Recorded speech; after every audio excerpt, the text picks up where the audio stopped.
ইতিহাসের সবচেয়ে বড় শিক্ষা হলো যে ইতিহাস থেকে কেউ শিক্ষা গ্রহণ করে না।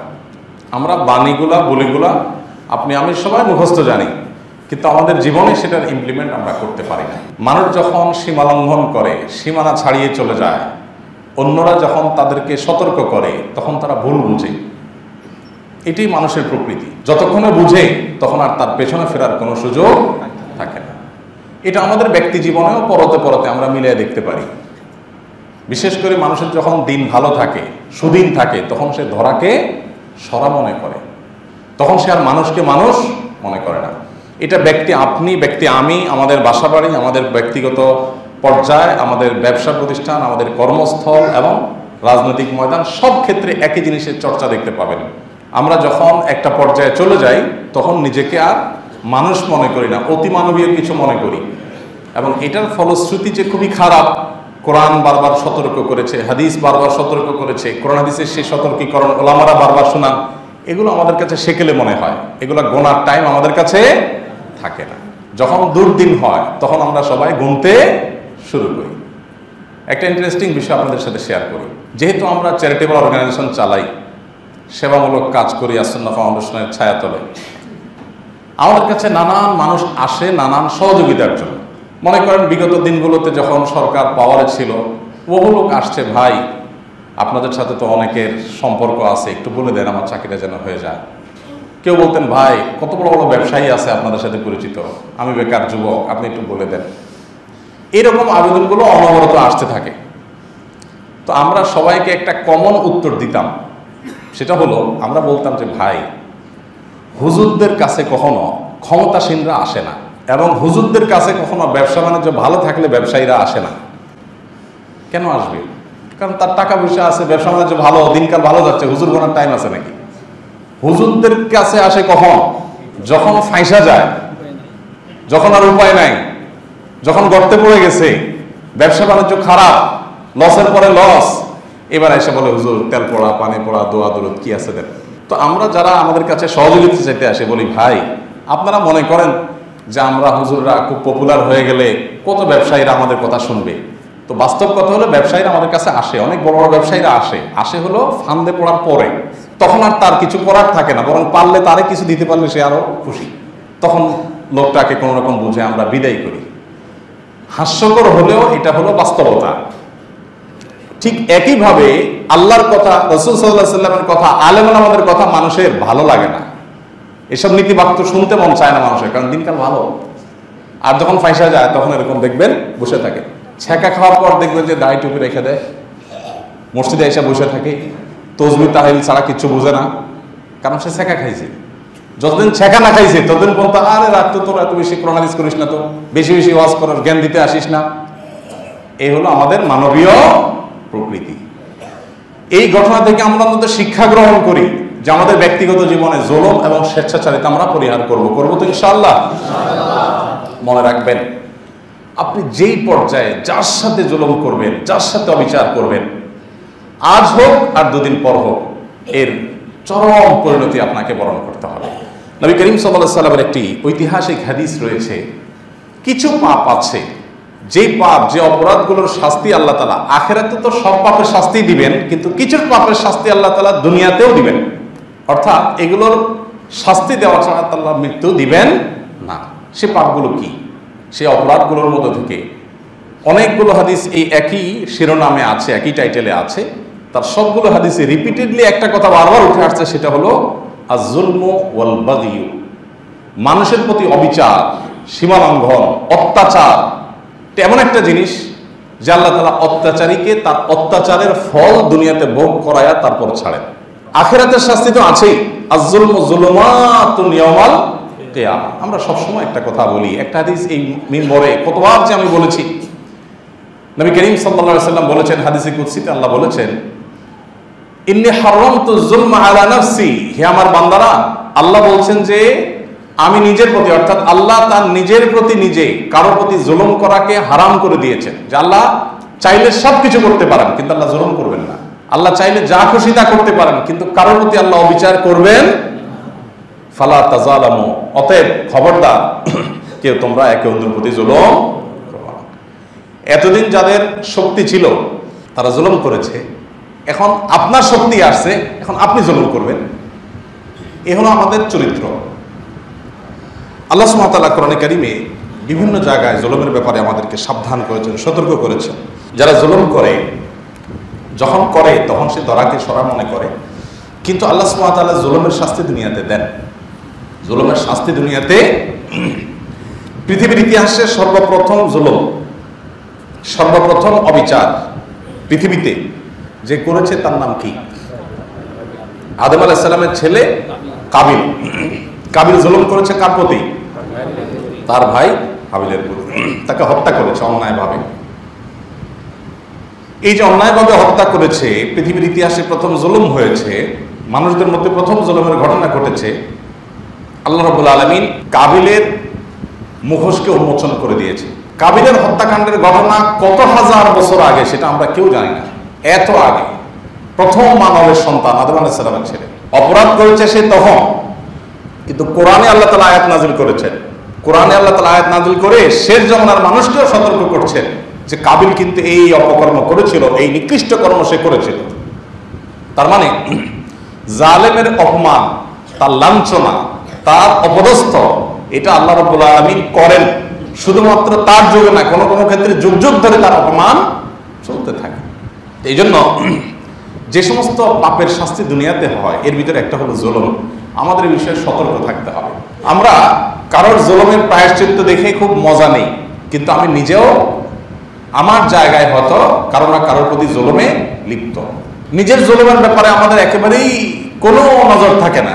বিশেষ করে বাংলাদেশে মানুষের মধ্যে যে হুজুগে ভাব একটু বেশি, আমরা আরেকজনের পরিণতি দেখে খুব হাতে তালি দেই, কিন্তু নিজের পরিণতিও যে একই রকম হতে পারে নিজের কৃতকর্মের কারণে, সেটা আমরা বেমালুম ভুলে থাকি। পৃথিবীর ইতিহাসে প্রথম জালেম কাবিল, সে জুলুম করে তার প্রায়শ্চিত্ত তাকে পেতে হয়েছে, পার পায় নাই। এরপর পৃথিবীর ইতিহাসের বড় নাম করা যে সমস্ত জালেমরা, যাদের জুলুমের জন্য তাদের কুখ্যাতি ছিল, তাদের একটা একটা করে যদি আপনি দেখেন, সবাইকে দেখবেন আল্লাহ তাআলা চরম শাস্তি দিয়েছেন, অপদস্থ করেছেন। ফেরাউন জুলুম করেছে, অবিচার করেছে। কিপ্তি বংশের লোকদেরকে, বনী ইসরাঈলের লোকদেরকে সে তার অধীনে তাদেরকে দাস বানিয়ে রেখেছিল, তাদেরকে হত্যা, তাদের শিশুদেরকে গণহারে গণহত্যা করত। অনেক অবিচার করেছে এবং দীর্ঘকাল আল্লাহ তাআলা তাকে শাসনের সুযোগ দিয়েছেন। দীর্ঘকাল সে ক্ষমতায় ছিল, নিজেকে সে আল্লাহ দাবি করে বসলো। আল্লাহ তাআলা তাকে শুধুমাত্র নদে ডুবিয়ে শেষই করেন নাই।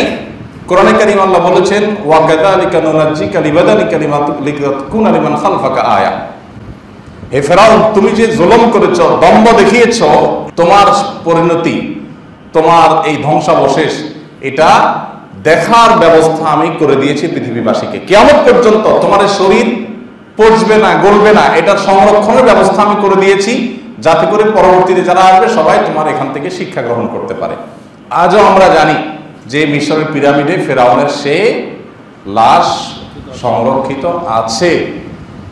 আল্লাহ তাআলা কোরআনে বলে দিয়েছেন যে তোমার লাশ আমি রেখে দিব, পরবর্তীতে যারা আসে তারা যেন শিক্ষা গ্রহণ করে, তাদের জন্য যেন নিদর্শন হয়, আল্লাহর কুদরতের নিদর্শন আর জালেমের পরিণতি। কিন্তু ওই যে ইতিহাসের সবচেয়ে বড় শিক্ষা হলো যে সেখান থেকে কেউ শিখতে চায় না। নমরুদ অবিচার করেছিল ইব্রাহিম আলাইহিস সালামের প্রতি, আল্লাহ তাআলা তাকে তার পরিণতি বরণ করিয়েছে। আবু জাহাল, আবু লাহাব, উতবা, শাইবা, এরা অবিচার করেছিল মুহাম্মদ সাল্লাল্লাহু আলাইহি ওয়াসাল্লামের প্রতি, মুসলমানদের প্রতি। তাদেরকে আল্লাহ তাআলা একজন একজন করে সবাইকে পাকড়াও করেছে। আপনি পৃথিবীর ইতিহাসের যত জালেম শাসক ছিল, যত জালেম অপশক্তি ছিল, যত জালেম ব্যক্তি ছিল, একটা একটা করে মিলালে দেখবেন সবগুলো আল্লাহ তাআলা একটা সময় তাদের দম্ভকে চূর্ণ বিচূর্ণ করে দিয়েছে। অতি সাম্প্রতিক কালেও যদি আপনি দেখেন, আমেরিকার যে দম্ভ ছিল, তারা গোটা পৃথিবীর সবচেয়ে সুপার পাওয়ার। বহুকাল তারা আফগানিস্তানে ছিল, বেইজ্জত হয়ে, লাঞ্ছিত হয়ে সেখান থেকে মাথা নিচু করে পালিয়ে চলে গেছে। দম্ভ মাটির সাথে মিশে গেছে। আমাদের হাতের সামনে বহু দৃষ্টান্ত আছে, কিন্তু মুশকিল হলো আমরা নিজেরাই সেখান থেকে শিক্ষা গ্রহণ করতে চাই না। অতএব ভাইরা, আসল জুলুমকে আমরা সর্বস্তরে না বলি, সব ধরনের জুলুমকে আমরা না বলতে শিখি। আল্লাহ তাআলা আমাদের সেই তৌফিক দান করুন। যে যেখানেই আছি আমরা মাথায় রাখবো যে কখনো আমরা অন্যের কোনো হক যেন আমার দ্বারা নষ্ট না হয়। যদি হয় দুনিয়াতে যেমন আমার রক্ষা নাই, আখিরাতেও রক্ষা নাই, দুনিয়া আখিরাত উভয়টাই ধ্বংস হবে। আল্লাহ তাআলা কোরআনে কারিমে স্পষ্ট করে বলেছেন, আলা লানাতুল্লাহি আলা যালিমিন, জেনে রাখবে আল্লাহর রহমত, আল্লাহর অনুগ্রহ থেকে জালেমরা বঞ্চিত হয়ে যায়, তারা আল্লাহর রহমত লাভ করবে না। আল্লাহ রাব্বুল আলামিনের রহমত থেকে যদি কেউ মাহরুম হয়, আল্লাহর রহমত যদি প্রাপ্ত না হয়, তাহলে তার ধ্বংস অনিবার্য। আপনারা দেখবেন বিভিন্ন হাদিসে কিয়ামতের ময়দানে আল্লাহ রাব্বুল আলামিনের অনুগ্রহ নানাভাবে মানুষের প্রতি হবে, সেটা বর্ণনা হাদিসে রয়েছে। এক একজনকে আল্লাহ তাআলা এক একটা ছুতো দিয়ে পার করে দিবেন। অনেক পাপ করেছে জীবন, ছোট্ট একটা অজুহাতে, ছোট্ট একটা তার ছোট কোনো ভালো কাজ হয়েছে, এটার উসিলা আল্লাহ তাকে মাফ করে দিয়েছেন। এরকম বহু রহমত আল্লাহ তাআলা করবেন। আপনারা সেই হাদিসে শুনেছেন যে একজন ব্যভিচারী নারী সারা জীবন পেটের দায়ে ব্যভিচার করত, একটা কুকুরকে নিজের ওড়না ভিজিয়ে পানি পান করিয়েছেন, পিপাসার্ত কুকুরের কষ্ট দূর করেছেন, আল্লাহ রাব্বুল আলামিন তাকে মাফ করে দিয়েছেন। মূলত সে তার পাপের জন্য এতটুকু ভালো কাজ করে তার মাপ পাওয়ার উপযুক্ত সে না, কিন্তু আল্লাহ তাআলা আপন অনুগ্রহে তাকে মাফ করে দিয়েছেন। এরকম বহু অনুগ্রহ আল্লাহ করবেন। আল্লাহর অনুগ্রহ ছাড়া আমরা কেউই জান্নাতে যেতে কেউই পারবো না। কারণ আমাদের যদি কর্মকাণ্ডগুলোকে পর্যবেক্ষণ করা হয় এবং আল্লাহ সুবহানাহু ওয়া তাআলার যে টেকনোলজি, যদিও সেটাকে টেকনোলজি বলা যায় না, বোঝার জন্য বলা, আল্লাহর যে হাই টেকনোলজি, সেটা দিয়ে আমাদের সমস্ত কর্মকাণ্ডগুলোকে মনিটর করার পর আমরা নিজেরাই দেখতে পারবো কত জায়গায় লাল দাগ দেওয়া, আমার নামাজে লাল দাগ দেওয়া, আমার কথার মধ্যে লাল দাগ দেওয়া, আমার ওয়াজ নসিহতে লাল দাগ দেওয়া, 1 ঘন্টা ওয়াজ করতে গিয়ে 10টা আমার অ্যাটিটিউডে ভুল ছিল, শব্দচয়নের ত্রুটি ছিল, বোঝানোতে ভুল ছিল, রেফারেন্সে ভুল ছিল, আমার ভালো কাজেও বহু ত্রুটি আছে, মন্দ কাজ তো বহুই আছে। আল্লাহ যদি একটা একটা করে সবগুলোর বিচার করেন, তাহলে জান্নাতে যাওয়ার কোনো পথ আসলে খোলা। তাহলে জান্নাতে যেতে হলে আমার আপন চেষ্টা শতবার থাকার পরও আল্লাহর অনুগ্রহের মুখাপেক্ষী আমাকে হতে। কিন্তু যারা জুলুম করবে মানুষের প্রতি, আল্লাহ বলেছেন আল্লাহ লানাতুল্লাহি আলা যালিমিন, আল্লাহর রহমত থেকে তারা বঞ্চিত থাকবে, আল্লাহ তাদের অনুগ্রহ করবেন না যারা মানুষের প্রতি অবিচার করবে। অতএব ভাইরা আমার, আমাদের বাসার গৃহ পরিচারিকা, আমাদের অধীনস্থ কাজের লোকজন, আমাদের দারোয়ান, আমাদের কাজের লোক, আমাদের ছোট ছোট কর্মচারী, আমাদের অধীনে কাজ করা কর্মকর্তা, আমাদের কাস্টমার, আমাদের পরিচিত লোকজন, আমাদের অপরিচিত লোকজন, মুসলমান তো বটে, অন্য ধর্মাবলম্বী মানুষ তো বটে, অন্যান্য পশু পাখি, কারোর প্রতি অবিচার মুসলমানের জন্য কোন অবস্থাতে মানায় না। কিন্তু দুঃখজনক হলেও সত্য যে আমরা নামাজের গুরুত্ব যতটা বুঝেছি, দাড়ি টুপির গুরুত্ব যতটা বুঝেছি, আমরা রোজার গুরুত্ব যতটা বুঝেছি, আমরা জুলুম ত্যাগের এই ব্যাপারটির গুরুত্ব ততটা বুঝতে পারি নাই। অতএব চলমান ঘটনাবলী থেকে শিক্ষা গ্রহণ করে আমাদেরকে নিজেদের সংশোধন করতে হবে এবং শিক্ষা নিতে হবে। আগামীকাল কি হবে সেটা আজকেও আমি বলতে পারি না। জালিমকে আল্লাহ তাআলা পাকড়াও করবেন এবং নিশ্চিতভাবে যদি সে বিশ্বাস করত, তাহলে সে আগে থেকেই জুলুম থেকে বিরত থাকতো। আল্লাহ রাব্বুল আলামিন আমাদের সবাইকে এ থেকে শিক্ষা গ্রহণ করার তৌফিক দান করুন। জুলুমের যে সমস্ত পরিণতি, সেগুলো অনেক, আমি সেদিকে যাব না। একটা পরিণতির কথা শুধু বলতে চাই, তা হলো জালিমকে আল্লাহ লাঞ্ছিত করেন। জুলুম আপনি যেভাবেই করেন, আর যেন অর্থ আত্মসাৎ করে জুলুম করেন, টর্চার করে জুলুম করেন, অবিচার করে জুলুম করেন, লাঞ্ছনা আপনাকে পেতেই হবে। আপনি হয়তো এখন পার পেয়ে যাচ্ছেন, 2 বছর পর, 10 বছর পর, 20 বছর পর। মনে রাখবেন, যার প্রতি আপনি জুলুম করেছেন হয়তো সেও ভুলে গেছে, তারও মনে নাই যে কখন আপনি জুলুম করেছেন। অন্যায়ভাবে একটা রিক্সাওয়ালাকে গায়ে জোর দিয়েছেন, একটা থাপ্পড়, একটা জায়গায় পেশি শক্তি দেখাইছেন, আপনি সহসভাপতি, আপনার ঠেলার চোটে মানুষ টিকতে পারে না, দোকান থেকে বাকি খাইতে খাইতে দোকানদারকে ফুটাই দিচ্ছেন, আছে না অনেক।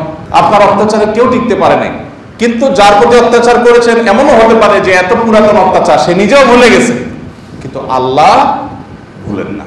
আল্লাহর সিস্টেমের ভিতরে ভুল বলতে কিছু, সব আল্লাহ সংরক্ষণ করেন, সব। অতএব জুলুম আল্লাহ রাব্বুল আলামিন একেবারে পাই পাই করে, তিল তিল করে আল্লাহ তাআলা জুলুমের বিচার করবেন। এজন্য ভাইরা, নবী করিম সাল্লাল্লাহু আলাইহি ওয়াসাল্লাম বলেছেন, কিয়ামত আসার আগে কারো প্রতি জুলুম করে থাকলে মাপ চেয়ে সেটাকে একেবারে ক্লোজ করে চ্যাপ্টারটাকে, তারপর দুনিয়া থেকে যাও। কারণ আল্লাহ সব ছাড় দিলেও এটা ছাড় দিবেন না। বিধায় ভাইরা আমার, আমাদের ব্যক্তিগত পর্যায়ে যত প্রকার জুলুম হয়, আসুন সেই সমস্ত জুলুম থেকে আমরা বেরিয়ে আসার জন্য প্রতিজ্ঞা করি। কারোর প্রতি আমি অন্যায় করেছি, কারোর প্রতি অবিচার করেছি, তাহলে সাথে সাথে সেটা বিহিত, সেটা প্রায়শ্চিত্ত, সেটা তার সাথে আলোচনা করে মিটমাট করে ফেলা, এটা আমাদের অপরিহার্য একটি কাজ। আল্লাহ তাআলা আমাদের সবাইকে সেই তৌফিক দান করুন। শক্তিশালী মানুষেরা দুর্বল মানুষদের উপরে যারা জুলুম করেন, মনে রাখবেন সময় তারও আসবে, আজ হোক আর দুদিন পর। আল্লাহ তাআলা আমাদের সবাইকে জুলুম মুক্ত জীবন গড়ার তৌফিক দান করুন। ইনসাফে পরিপূর্ণ জীবন আল্লাহ তাআলা আমাদের সবাইকে গড়ার তৌফিক দান করুন। এই জন্য আমাদের সবাইকে সচেতন হতে হবে, সতর্ক হতে হবে, শিক্ষা গ্রহণ করতে হবে। আরেকটি বিষয় যেটা বলতে চাই তা হলো, কেউ যদি আপনার প্রতি কোনো অবিচার করেন, জুলুম করেন, কোরআন আপনাকে রাইট দিয়েছে আপনি তার প্রতিকার করতে পারেন। আপনিও পাল্টা সে যতটুকু জুলুম করেছে তার প্রতিশোধ নিতে পারেন। কতটুকু পারবেন? যতটুকু সে আপনাকে জুলুম করেছে ঠিক মেপে মেপে ততটুকু। তার চাইতে যদি আপনি বেশি করে ফেলেন তাহলে সেটার নাম হবে আরেকটা জুলুম। যেহেতু এইভাবে পরিমাপ করা কঠিন, একজন আপনাকে একটা ঘুষি দিয়েছে অন্যায়ভাবে, আপনি দুর্বল ছিলেন, চান্স পান নাই, আপনি অনেকদিন পরে চান্সটা পাইছেন, এবার ধরে এনে আপনি দিলেন পাল্টা তাকে ঘুষি। এখন আগের ঘুষিটা যতটা ওজনের ছিল, ওইটার যতটা ওয়েট ছিল, আপনারটা ওয়েটটা একটু বেশি হয়ে গেছে। সাধারণত প্রতিশোধ পরায়ণতা থেকে মানুষ যখন কিছু করে তখন সেটা অ্যাকশনের চাইতে রিয়াকশনটা একটু বেশি হয়। তাহলে মনে রাখবেন কিয়ামতের ময়দানে আবার আপনি জালিমের কাতারে দাঁড়িয়ে যেতে হবে আপনাকে। এই জন্য আল্লাহ বলেছেন, ফাইন আকাবতুম ফাআকিবু বিমিথলি মা উকিবতুম বিহি ওয়া লা ইন সাবারতুম লাহু খায়রুল লিস-সাবিরিন। যদি তোমার কারোর জুলুমের বিহিত করতে গিয়ে, প্রতিকার চাইতে গিয়ে, করতে গিয়ে তুমি যদি তাকে কষ্ট দিয়েছে, তোমাকে তুমিও তাকে যদি কষ্ট দিয়ে তোমার অধিকার আদায় করতে চাও, তাহলে যতটুকু সে করেছে তুমি ততটুকু করতে পারবে। যেহেতু এই কাজটা খুব কঠিন, এত মেপে মেপে দেওয়া তো যায় না, এই জন্য আল্লাহ বলেছেন ওয়ালা ইন সাবারতুম, আর যদি তোমরা সবর করো যে ঠিক আছে সে করছে, আমি তাকে হয় মাফ করে দিই বা আল্লাহর উপর ন্যস্ত করি, আমি তার এই প্রতিশোধের দায় নিতে যাব না, যেহেতু এখানে কম বেশি হয়ে গেলে আমি আবার ধরা খেতে যাব, সো আমি ধৈর্য ধারণ করলাম। যদি এটা করতে পারো, আল্লাহ বলেছেন লাহু খায়রুল লিস-সাবিরিন, এটা তোমার জন্য সবচেয়ে উত্তম, সবচেয়ে বেস্ট, যে তুমি এটা করতে পারো যে আমি প্রতিশোধ পরায়ণ হলাম না। মানুষ সৃষ্টিগতভাবে আমাদের মধ্যে প্রতিশোধ পরায়ণতা আছে। কিছু মানুষ আছে তাদের মধ্যে প্রতিশোধ পরায়ণতা একটু বেশি। এই প্রতিশোধ নিতে গিয়ে যখন সীমা ছাড়িয়ে চলে যায় তখন তাকে আবার জালেমের কাতারে আসতে হয়। এই জন্য ভাইরা, আজকের আমাদের দ্বিতীয় বার্তা হলো, আসুন প্রতিশোধ পরায়ণতা, হিংস্রতা এবং ক্ষোভ, জেদ এগুলোকে আমরা সংবরণ করতে শিখি, তবে আমরা ইনশাআল্লাহ আল্লাহর কাছে প্রিয় পাত্র হতে পারবো। ক্ষমা এমন একটা আমল, কোরআনে কারিমে আল্লাহ রাব্বুল আলামিন মুত্তাকিদের বৈশিষ্ট্য উল্লেখ করতে গিয়ে বলেছেন ওয়াল আফিনা আনিন নাস, যারা মানুষকে ক্ষমা করতে জানে, আল্লাহর জন্য ক্ষমা করে দেয়, আল্লাহ রাব্বুল আলামিন তারা তাদেরকে মুত্তাকি হিসাবে গণ্য করেছেন। তারাই হলো আল্লাহ ভীরু, তারাই হলো প্রকৃত অর্থে ভালো মানুষ। এবং মুত্তাকি যারা আল্লাহর ওয়াস্তে মানুষকে ক্ষমা করে দেয়, আল্লাহ তাআলা নিজেও তাদেরকে ক্ষমা করে দেন। ঐতিহাসিক একটি ঘটনা অনেকে হয়তো বারবার শুনে থাকবেন। আল্লাহর এক প্রিয় বান্দা, তার একজন অধীনস্থ একটা ভুল বারবার করছিল, তো একাধিকবার তাকে মাফ করার পর যখন একবার পাকড়াও করেছেন যে এবার তোমার একটা শাস্তি হতেই হবে, তুমি একই ভুল কেন এতবার করেছো, বারবার তোমাকে বলা লাগছে, তখন সে এই লোকটি বলল যে দেখুন, আল্লাহর কাছে আপনি একই অপরাধের মাফ কয়বার চান? একই অপরাধ করে, একই ভুল করে, একই পাপ করে আল্লাহর কাছে একবার মাফ চেয়ে পরের বার বলেন না মাফ যে কয়বার চাবো, থাক তাহলে আমি মাফ না চাই, এরকম করেন কিনা? নিশ্চয়ই করেন না। আপনি একই অপরাধ বারবার হলে বারবার আল্লাহর কাছে মাফ চান এবং আশা করেন যে আল্লাহ তাআলা আপনাকে বারবার মাফ করবে। তো আল্লাহর কাছে যদি বারবার ক্ষমা আশা করেন, তো আপনি আল্লাহর বান্দাকে বারবার ক্ষমা করতে কেন কার্পণ্য করছেন? ভাইরা আমার, অতএব মানুষকে ক্ষমা করতে পারা এটা অনেক বড় একটা গুণ, এটার জন্য বড় একটা কলিজা লাগে। কারোর প্রতি ক্ষোভ, জেদ রাখলে নিজেরই কষ্ট হবে, আপনারই অন্তরে কষ্ট হবে। আর যদি ফ্রি হয়ে যান, সহজ। এটা অবশ্য ভ্যারি করে, সব সময় এটা সম্ভবপর হয় না, বা সবসময় এটা উচিত হয় না। কোনো কোনো অপরাধের শাস্তি তার নিশ্চিত করতে হয়, না হলে সে অন্যদের প্রতি অবিচার করে, জুলুম করে, সেটা অবস্থার উপর নির্ভর করবে। তবে সাধারণ অবস্থাতে জুলুম যদি শুধু ব্যক্তি পর্যায়ে থাকে, তাহলে সেটাকে যদি মানুষ ক্ষমা করতে পারে, সেটা হয় আল্লাহর কাছে সবচাইতে উত্তম এবং সবচাইতে ভালো। অতএব প্রতিশোধ স্পৃহা এটা ত্যাগ করে আমাদেরকে ক্ষমার মানসিকতা লালন করতে হবে। দেখুন, নবী করিম সাল্লাল্লাহু আলাইহি সাল্লাম যখন মক্কা বিজয় করলেন, মক্কা যখন পুনরায় তিনি দখল করলেন, তার নিজের মাতৃভূমি যখন তিনি বুঝে পেলেন, তাকে যখন অন্যায়ভাবে তার মাতৃভূমি থেকে বের করে দেওয়া হলো, তিনি যখন মাতৃভূমিকে স্বাধীন করলেন, তিনি কিন্তু কোনো প্রতিশোধ নেন নাই। পৃথিবীর ইতিহাসে এরকম আরেকটি ঘটনা পাওয়া কঠিন। মক্কার ইতিহাস, নবী করিম সাল্লাল্লাহু আলাইহি সাল্লামের সাথে কি করা হয়েছিল, সাহাবীদের সাথে কি আচরণ করা হয়েছিল, সেগুলো আমরা কে না জানি। নবী করিম সাল্লাল্লাহু আলাইহি সাল্লাম যেখানে তাকে গালমন্দ করাটা এত বড় অপরাধ যে ক্ষমার যোগ্য, এবং ইসলামী শরিয়া দণ্ডবিধিতে নবী সাল্লাল্লাহু আলাইহি সাল্লামকে কেউ মুখ দিয়া কটু কথা বললে তার সর্বোচ্চ শাস্তি মৃত্যুদণ্ড। অনেক উলামায়ে কেরাম বলেছেন এটা সে তওবা করলে মাফ হবে না, আবার অনেকে বলেছেন তওবা করলে মাফ হবে। যাই হোক, তো এইরকম একটা অপরাধ, এরকম একটা গুনাহ, এরকম একটা পাপাচার, নবী সাল্লাল্লাহু আলাইহি সাল্লামের ব্যাপারে মুখে কটু কথা বলা, সেই নবীকে মক্কায় আপনারা জানেন যে তাকে শারীরিকভাবে ফিজিক্যাল টর্চার করা হয়েছে, তার মুখে থুতু মেরে দেওয়া হয়েছে। আপনার আমার না, মুহাম্মদ সাল্লাল্লাহু আলাইহি সাল্লামের। তিনি যখন সিজদায় গেছেন, ওটের নাড়ি ভুঁড়ি ময়লা নোংরা এগুলো এনে তার পিঠের উপরে চাপা দিয়ে রাখা হয়েছে। কত ভাবে তাকে টর্চার করা হয়েছে। বেলাল রাদিয়াল্লাহু তাআলা আনহুকে উত্তপ্ত পাথরে, মরুভূমিতে সৌদিতে যারা গিয়েছেন, মিডল ইস্টে যারা গিয়েছেন তারা জানেন সেখানকার গরমের অবস্থা কি। এখন তো সেখানে কিছু সবুজ আছে, তখন এই সবুজ ছিল না, তখন গরম কেমন ছিল। সেই গরমে উত্তপ্ত পাথর আর জ্বলন্ত আগুনের ভিতরে কোনো পার্থক্য নাই, এত গরম থাকে। এই উত্তপ্ত পাথরের উপরে তাকে শুইয়ে রেখে নিচে গরম পাথর, উপরে আরেকটা গরম পাথর দিয়ে চাপা দিয়ে এমন ভাবে রাখা হতো যে শরীর থেকে চামড়া গলে রক্ত বের হয়ে সেই পানি পড়ে পাথর ঠান্ডা হয়ে যেত, তিনি সেন্সলেস হয়ে যেতেন। আমরা এখন আজকাল আয়নাঘরের কথা শুনি, এটা তখনকার আয়নাঘর ছিল। যারা এই সমস্ত অবিচার করেছে, জুলুম করেছে, আল্লাহ তাদের সবাইকে নির্মম পরিণতি বরণ করতে বাধ্য করেছে। এক একজন সাহাবী, সুমাইয়া রাদিয়াল্লাহু তাআলা আনহা একজন নারী, কি নির্মম ভাবে বর্ষার আঘাতে তাকে হত্যা করা হয়, শাহাদাত বরণ করতে হয়। তার ছেলেরও করুণ পরিণতি বরণ করতে হয়, পুরো পরিবারকে করুণ পরিণতি বরণ করতে হয়। এতগুলো ঘটনা, এবং প্রত্যেকটা মুসলমানের প্রতি অবিচার, মুসলমানদের বাধ্য করা হয় যে না, এই দেশ তোমরা থাকতেই পারবো না, এই দেশটা তোমাদের না। কথায় কথায় এই দেশটা তোমাদের না, বের হও তোমরা। নবী সাল্লাল্লাহু আলাইহি সাল্লাম সাহাবীদের নিয়ে ধীরে ধীরে একরকম পালিয়ে আত্মগোপন করে নিজের না মাতৃভূমি থেকে চলে যেতে বাধ্য হয়েছিল। এই পরিস্থিতির পর কি হলো, নবী সাল্লাল্লাহু আলাইহি সাল্লাম যখন মক্কা বিজয় করলেন, পরিষ্কারভাবে বলে দিলেন, লা তাসরিবা আলাইকুমুল ইয়াউম, আজ কোনো প্রতিশোধ নয়। কারোর প্রতি প্রতিশোধ পরায়ণ হলেন না, কাউকে তার কৃতকর্মের জন্য নতুন করে তার উপরে প্রতিশোধের স্পৃহা এটা চরিতার্থ করলেন না, সবাইকে ক্ষমা করলেন, সাধারণ ক্ষমা ঘোষণা করলেন, ইতিহাস সৃষ্টি করে দিয়েছেন। ভাইরা আমার, আমরা সেই নবীর উম্মত, সেই মুহাম্মদ সাল্লাল্লাহু আলাইহি ওয়াসাল্লামের উম্মত, বিধান আমাদেরকে দায়িত্বশীল আচরণ করতে হবে এবং মানুষকে ক্ষমা করতে জানতে হবে, মনটাকে বড় করতে হবে এবং সংকীর্ণ মনা হওয়া থেকে দূরে থাকতে হবে। প্রতিশোধের স্পৃহা রাখা যাবে না, ক্ষমার মানসিকতা রাখতে হবে। আল্লাহ আমাদের সবাইকে সেই তৌফিক দান করুন।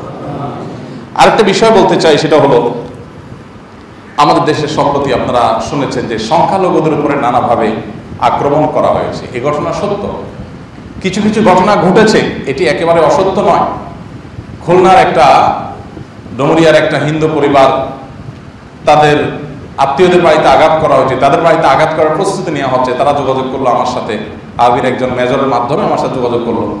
আমরা সাথে সাথে কয়েকজন ভাইকে দায়িত্ব দিলাম, কয়েকটা টিম সেখানে কাজ করলো। আমাদের ফাউন্ডেশনের সেখানে যারা সবাই আছেন প্রতিনিধি, তাদেরকে বলা হলো। আলহামদুলিল্লাহ, পরবর্তীতে তারা গিয়ে তাদের পাশে দাঁড়িয়েছে এবং কোনো মতে তাদের রক্ষা করা হয়েছে। বিভিন্ন ব্যক্তিবর্গ এই দিনগুলোতে বহু লোক আমাদের কাছে ফোন করেছেন, প্রশাসনের অনেক ব্যক্তিরা ফোন করেছেন যে ভাই আপনারা কিছু একটা করেন, কিছু একটা বলেন। আমরা আমাদের ক্ষুদ্র সাধ্য অনুযায়ী চেষ্টা করেছি এবং সারা দেশের সকল ওলামায়ে কেরাম সোচ্চার হয়েছে। মসজিদে মসজিদে মাইকে মাইকে ঘোষণা দেওয়া হয়েছে এবং আপনারা জানেন মাদ্রাসার ছাত্ররা তারা মন্দির পাহারা দিয়েছে। চট্টগ্রামে হাটহাজারী মাদ্রাসার ছেলেরা, হাটহাজারী মাদ্রাসার ঠিক সাথেই ওয়াল ঘেঁষা একটা মন্দির আছে। মাদ্রাসা যেরকম প্রাচীন, ওই মন্দিরটা অনেক প্রাচীন। সেসব মন্দির তারা পাহারা দিয়েছে। দেশের সর্বস্তরের মানুষ আলহামদুলিল্লাহ পাহারা দিয়েছে। এই যে সংখ্যালঘুদের উপরে আক্রমণ, এটা তো আসলে রাজনীতির অংশ, আমরা সবাই জানি, ওপেন সিক্রেট। যখন কেউ কোনো সুবিধা নিতে চায় তখন এদেরকে মেরে পৃথিবীর মানুষের নজর তারা কাটতে চায়, দৃষ্টি আকর্ষণ করতে চায়, দেখো এরা সংখ্যালঘুদেরকে মারছে। তো এই অপচেষ্টা আলহামদুলিল্লাহ রুখে দেওয়া হয়েছে। এটার জন্য সর্বস্তর ওলামায়ে কেরামের ক্রেডিট দিতেই হবে তাদেরকে, যে তারা সবাই সোচ্চার হয়েছেন, কথা বলেছেন। পরিচিত মুখ যে সমস্ত আলেমরা আছেন দেখবেন সবাই সংখ্যালঘুদের নিরাপত্তার ব্যাপারে কথা বলেছেন, বক্তব্য দিয়েছেন। আমরা অনবরত বলার চেষ্টা করেছি যাতে তাদের উপরে কোনো আঘাত না হয়। আলহামদুলিল্লাহ দেশের সর্বস্তরের মানুষ সজাগ ছিলেন এবং তাদের উপরে কোনো আঘাত হয়নি। কোনো আঘাত হয়নি বললে ভুল হবে, যেভাবে আঘাত করতে চাইছে সেটা হয়নি, তবে কিছু কিছু জায়গায় তো ঘটেছে। আমি এখানে একটু বলতে চাই, এই নেগেটিভ কথার মধ্যে একটা পজিটিভ কথা, সেটা হলো সবসময় আমি বলার চেষ্টা করি, আমাদের এই দেশে অন্যান্য ধর্মাবলম্বী যারা, সংখ্যালঘু শব্দটি বললে মনে হয় তাদেরকে আমরা একঘরে করছি বা তাদেরকে আমরা তাচ্ছিল্য করছি, আসলে সংখ্যায় কম এটা বোঝানো হয়। কিন্তু এই কথা বললে যদি তাদের প্রতি আমাদের তাচ্ছিল্যের কোনো ভাব আসতে পারে বলে মনে হয়, আমরা এটা না বললাম। অন্য ধর্মাবলম্বী যারা আছে, হিন্দু, খ্রিস্টান, বৌদ্ধ, এই মানুষগুলো তাদের প্রতি যত এই সমাজে যতটা টুকটাক বিচ্ছিন্ন ঘটনা ঘটে অবিচারের, আমাদের আশেপাশের দেশগুলো যদি আমরা দেখবো সেগুলোর তুলনায় মুসলমানরা বার্মাতে, মুসলমানরা ইন্ডিয়াতে যতটা নির্যাতিত, সেই তুলনায় আমাদের এই এলাকাতে সকল ধর্মের অন্য ছোট ছোট ধর্মগুলো বা সংখ্যায় কম যে সমস্ত মানুষগুলো আছে অন্যান্য ধর্মাবলম্বী, তারা আমাদের এখানে তাদের তুলনায় আলহামদুলিল্লাহ শতগুণ ভালো আছে। আমরা দাঙ্গা, ধর্মীয় দাঙ্গা, যেটা ধর্মের মানুষের মধ্যে দাঙ্গা, যেটা আমরা ঐতিহাসিক অনেকগুলো ঘটনা জানি। ইন্দোনেশিয়াতে মুসলমান খ্রিস্টান দাঙ্গা, শত শত হাজার মানুষ হতাহত হয়েছে, রক্তের বন্যা বয়ে গেছে। ভারতে গুজরাটে সেখানে দাঙ্গা বললে ভুল হবে, সেখানে মুসলমানদের কচুকাটা করা হয়েছে। বার্মাতে কি হয়েছে তার সাক্ষী তো রোহিঙ্গারা।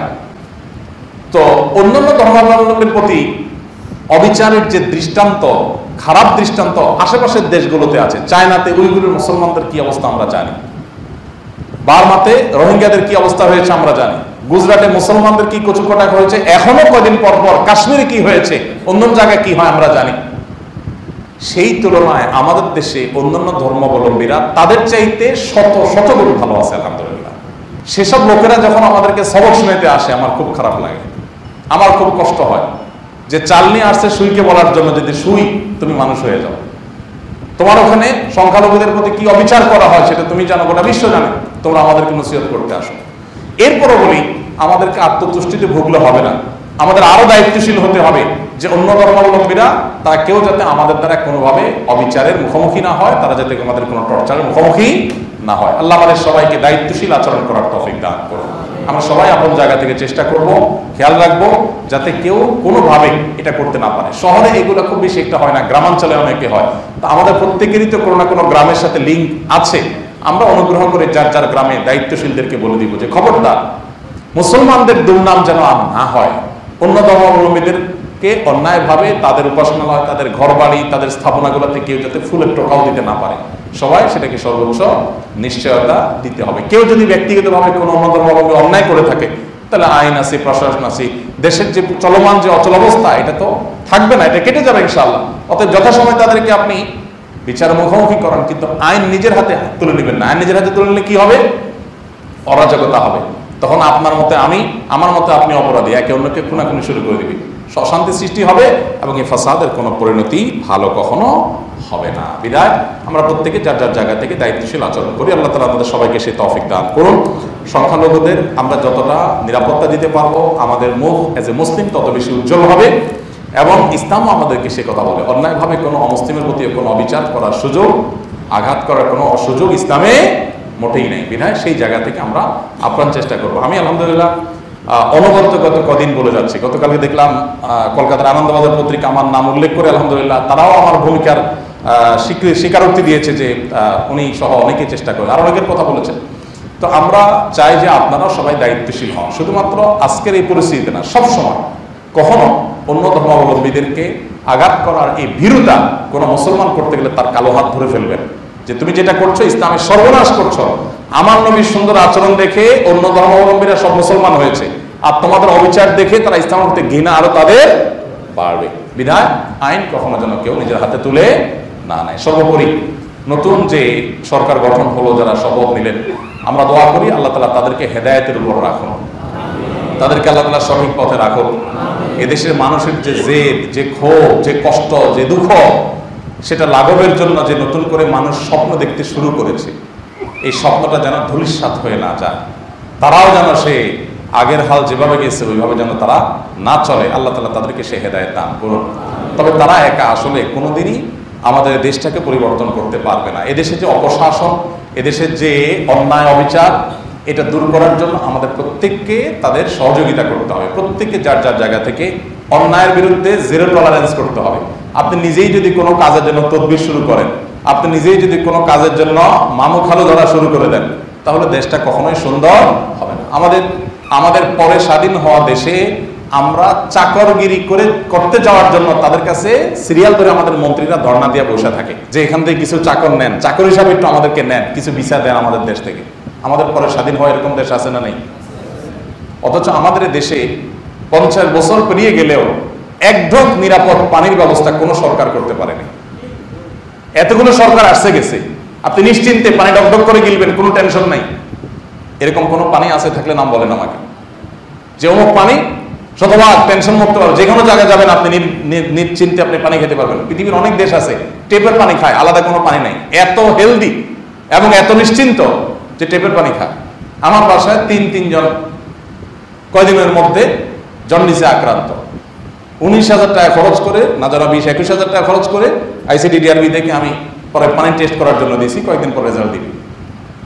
অর্থাৎ এক ঢোক নিরাপদ পানি যে কোনো জায়গায়, বাংলাদেশের যে কোনো জায়গা থেকে নিশ্চিত আপনি পানি পান করবেন, এরকম এক ঢোক নিরাপদ পানির ব্যবস্থায় দেশে 50 বছরে কোনো সরকার করতে নিশ্চিন্তে যে কোনো দোকান থেকে কোনো একটা খাবার কিনে আপনি খাবেন, মুদি দোকান থেকে, ফুডের দোকান থেকে, নিশ্চিন্তে যে হেলদি খাবার, আপনার কোনো অসুবিধা হবে না।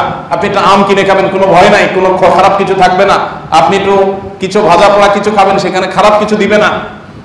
এরকম নিশ্চিন্তে খাবারের মতো কোনো একটা খাবারের আইটেম এদেশে 50 বছরে কোনো সরকার নিশ্চিত করতে পারে নাই। এটা কি অসত্য না সত্য? আমাদের জীবনের নিরাপত্তা নাই, আমাদের কোনো কিছু নেই। আমি একটা কথা বলি, যতটুকু উন্নতি এদেশে হয়েছে তার সবটুকু সাধারণ মানুষের প্রচেষ্টা হয়েছে। কোন সরকারের প্রচেষ্টায় এই উন্নতি হয়নি, সাফ কথা।